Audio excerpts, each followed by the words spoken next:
বাংলাহিলি হাকিমপুর যুব শক্তি ফাউন্ডেশন তরুণদের সমন্বয়ে গঠিত এই ফাউন্ডেশনের প্রধান কাজ হচ্ছে সমাজে কিছু করে দেখানো।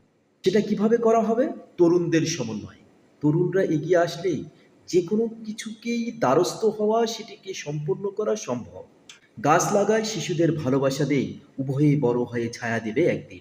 সবুজ গড়ি, ভালোবাসা বনে দেই, এতিম ও মাদ্রাসা শিশুদের সাথে ফলের আনন্দ আর বৃক্ষরোপণের মাধ্যমে।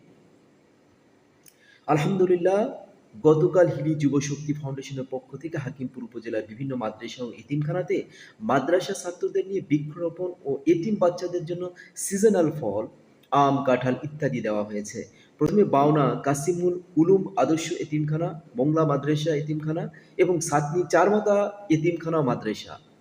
এক হাতে ফলের ঝুড়ি, আরেক হাতে সবুজের স্বপ্ন। শিশুদের হাসির সাথে গড়ে উঠুক নতুন পৃথিবী। কিছুর সার্বিক সহযোগিতায় ছিলেন সাজিদ, নিলয়, সজীব, সৌরভ, আকাশ, সিয়াম, মোর্শেদ, সাকিব, রহমান, মিম সহ আরও অনেকেই। অসংখ্য ধন্যবাদ তোমাদের। সবসময় ভালো কাজের সাথে আমরা আছি, থাকবো ইনশাআল্লাহ।